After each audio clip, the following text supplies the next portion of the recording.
काबे में मासूम बच्चे की जान निकालते फरिश्ते के लाइव मंजर कैमरे में रिकॉर्ड। वीडियो ने पूरी दुनिया को खून के आंसू रुला दिया। दोस्तों, आज की वीडियो में हम आपको बता रहे हैं काबे में होने वाले एक ऐसे वाक्य के बारे में जिसने सारी दुनिया के होश उड़ा दिए। जिस किसी ने भी इस मंजर को देखा इस्तग़फ़ार पढ़ने लगा और अपने गुनाहों की माफी मांगने लगा।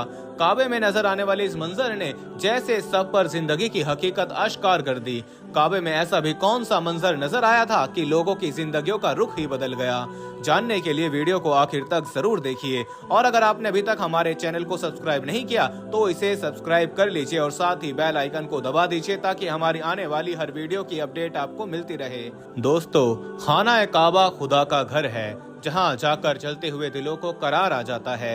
दिलों में मौजूद बुग़्ज़ नफरत कहीं दूर जा सोती है। लोग यहां टूटे हुए और शिकस्ता दिल लेकर आते हैं, लेकिन बदले हुए हिदायत याफ्ता दिल लेकर वापस जाते हैं, क्योंकि यहाँ नफरतें धुल जाती हैं और खाली दिलों को मोहब्बतें अदा करती जाती हैं। लेकिन कभी कभी अल्लाह ताला खाना खुदा को भी इंसान के लिए इबरत का निशान बना देता है, और यहाँ पर आने वाले लोग इस तरह से हिदायत याफ्ता होते हैं कि फिर सारी जिंदगी उन्हें गुनाह करने की जरूरत नहीं होती। और कुछ लोग यहाँ आकर भी कभी हिदायत के रास्ते पर नहीं चल सकते, बल्कि हिदायत के रास्ते से भटक जाते हैं। दोस्तों, साजिद एक गुनहगार इंसान था। वो शहर में बहुत मशहूर था। दोस्तों, वीडियो में आगे बढ़ने से पहले हम आपको यही बताना चाहते हैं कि शुगर एक ऐसी बीमारी है जो आजकल ज्यादातर लोगों में देखी जा रही है। इसलिए हम आपके लिए अफ्रीका की जड़ी बूटियों से बनी एक ऐसी दवाई लेकर आए हैं जिससे आपकी शुगर की बीमारी बिल्कुल जड़ से खत्म हो जाएगी। मर्दाना कमजोरी और धात के मरीजों के लिए भी हमारे पास बहुत ही कामयाब दवाई मौजूद है, जिसको अगर आप एक बार इस्तेमाल कर लोगे तो इंशाल्लाह अपनी दुआओं में हमेशा याद रखोगे। सिर्फ एक ही महीने ये दवाई खानी होती है। इस नंबर पर एड्रेस व्हाट्सएप करके आप दवाई ऑर्डर कर सकते हैं या फिर आप कॉल करके अपना ऑर्डर लिखवा सकते हैं। जो कि चोरियां किया करता था, चलते मुसाफिरों को अपनी लूट मार का निशाना बनाता। लोग अपनी माँ और बेटियों को उससे छुपा कर रखते, क्योंकि उसकी वजह से कोई भी महफूज नहीं था। एक रात वो सोया तो उसने ख्वाब में देखा कि वो मर चुका है और कयामत का दिन है। सब लोगों में नफ्सा नफ्सी का आलम है। हर कोई बस अपनी जान की बख्शिश का तलबगार है और इसी के लिए गिड़गिड़ा रहा है। कोई हमारे प्यारे नबी करीम हजरत मोहम्मद मुस्तफ़ा सल्लल्लाहु अलैहि वसल्लम की जाते मुबारका को तलाश कर रहा है ताकि अपनी बख्शिश करवा सके। कोई नूरानी चेहरों के साथ ऊंचे तख्तों पर विराजमान है। सब लोग अपने अपने अमाल के मुताबिक वहाँ पर मौजूद थे। साजिद के दिल पर इस ख्वाब ने बहुत असर किया और वो नींद से बेदार हो बैठा। उसे अपनी जिंदगी में किए गए तमाम अमाल याद आए, मगर उसे ये याद नहीं था कि उसकी अपनी हालत कैसी थी। इस ख्वाब ने उसे बहुत बेकरार कर दिया था और वो सुकून की तलाश में फिर रहा था। उसने शराब पीना शुरू कर दिया, मगर सुकून कहीं दूर जा सोया था। पहले तो वक्ती तौर पर उसे सुकून मिल जाता, मगर अब सुकून का निशान भी नहीं था। इसी बेकरारी में उसकी पूरी रात कट गई और वो आने वाली रातों में भी उसे नींद नहीं आई। जैसे ही उसकी आंख लगती तो मैदान हशर उसकी आंखों के सामने घूमने लगता। ये नजारा उसे बहुत तकलीफ देता और उसे इतना खौफजदा कर देता कि वो उठकर रोने लगता। इसी कैफियत में कई दिन गुजर गए थे। बहुत दिनों से उसने कोई जुर्म भी नहीं किया था। हर वक्त अपने कमरे में ही छुपा रहता। जाने कौन सा डर था जो उसकी जात से चिमट गया था। जब अपनी कैफियत से बहुत ज्यादा परेशान हो गया और बेजार हो गया तो उसने अपने खास चेले को बुलाया और उससे सब कुछ बयान कर दिया। उसका चेला भी अपने मालिक का यह हाल देखकर हैरान रह गया कि कहाँ उसका गुनाहगार मालिक और कहाँ इस तरह के दीन के ख्वाब आना और उसका इस तरह से बेचैन होना। उसका चेला समझ गया कि शायद खुदा इसे हिदायत देना चाहता है, इसलिए इसे एक अल्लाह वाले का पता बता दिया कि इसके पास जाओ, शायद वो तुम्हारे दर्द का कोई दरमा कर सके। साजिद उम्मीद की कैफियत में उठा और उस अल्लाह वाले के पास जा पहुंचा। अल्लाह वाले से कुछ देर बातें करने के बाद उसके दिल का बोझ हल्का हुआ। वो घर लौट आया। उस रात वो कई दिनों बाद चैन की नींद सोया था, मगर ये चैन की नींद ज्यादा दिन तक उसका मुकद्दर न रह सकी। उसे फिर से वही बेचैनी लाहक हुई। वो दोबारा उसी अल्लाह वाले के दरबार में जा पहुंचा। अल्लाह वाले को उसके मामला समझ में आ रहे थे कि गुनाहों ने उसके दिल को बेचैन कर दिया है। उस पर बहुत सारे बंदों के हुकूक थे। अल्लाह अपने हुकूक तो माफ कर देता है, लेकिन बंदों के हुकूक कभी भी माफ नहीं करता। और जब तक वो बंदों से उसके हुकूक माफ नहीं करवा लेता तब तक उसे चैन नहीं मिलने वाला था। अल्लाह वाला उसे मायूस करके लौटाना भी नहीं चाहता था। वो जानता था कि अगर अल्लाह की तरफ से उसे हिदायत मिल रही है तो वो जरूर हिदायत याफ्ता हो जाए। इसलिए अल्लाह वाले ने उसको हज या उम्रा करने का मशवरा दिया। बात साजिद के दिल को लगी और वो तैयारियां करने लगा, मगर उसके जहन में फौरन ये ख्याल है कि उसने तो सारी जिंदगी हराम का माल इकट्ठा किया है। उसका हज और इबादत कैसे कबूल होगी, और क्या वो हराम के माल के साथ हज करने जा सकता है। मगर फिर उसने सोच लिया कि वो अल्लाह के दरबार में जाकर माफी मांग लेगा।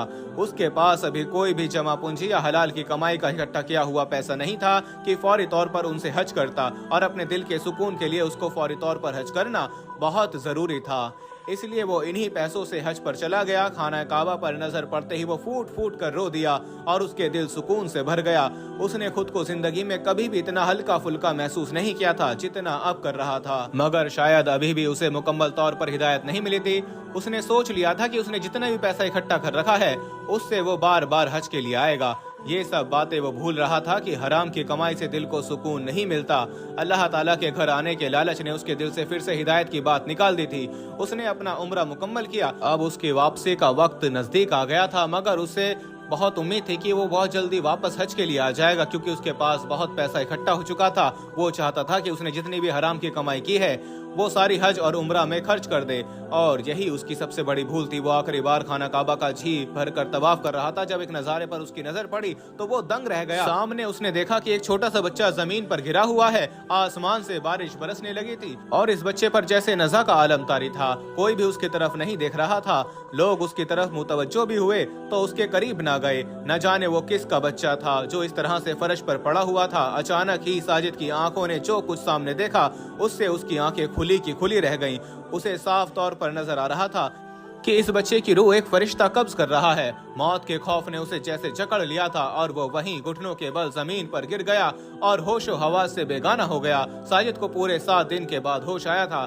इस दौरान उसे कभी कभार होश आ जाता तो उसकी आंखों के सामने वही मंजर रोशन हो जाता जब फरिश्ता एक छोटे से मासूम बच्चे की रूह निकाल रहा था और तकलीफ से बच्चे का चेहरा पीला पड़ गया था।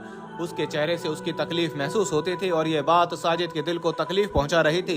एक छोटा बच्चा जिसने कभी अपनी जिंदगी में शायद ही कोई गलत काम किया हो, क्योंकि उसकी उम्र बहुत ही कम थी, वो ऐसी तकलीफ से गुजर रहा था। तो साजिद जिसने अपनी सारी जिंदगी गुनाहों में गुजार दी थी, उसके साथ क्या होने वाला था? ये खौफ उसके रोंगटे खड़े करने के लिए काफी था।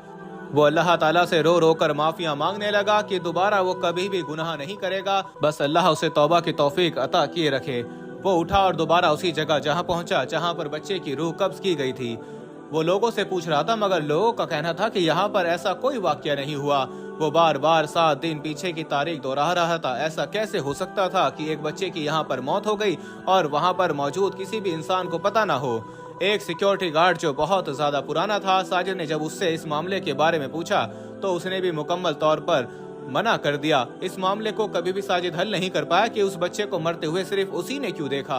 आज साजिद बहुत ही नेक इंसान है, राहे खुदा में बहुत ज्यादा सदका खैरात करता है। लोगों का लूटा हुआ माल उसने लोगों को वापस कर दिया और जिन लोगों को वो नहीं ढूंढ पाया उनका माल उसने नेक कामों में लगा दिया है और हर वक्त अल्लाह ताला से अपनी बख्शीश का तलबगार रहता है ताकि उसे अल्लाह ताला माफ कर दे।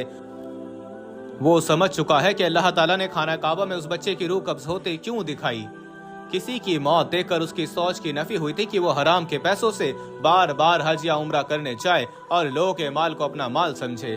दोस्तों, अल्लाह ताला की जात बड़ी बेनियाज है, जब चाहे इंसान को कुछ भी अता कर देती है। गुनाहगार से गुनाहगार इंसान को हिदायत के लिए इस तरह अपने दर पर झुकाते हैं कि बाकी तमाम बातें बेमानी होकर रह जाती हैं। अल्लाह ताला हम सबको हिदायत नसीब फरमाए।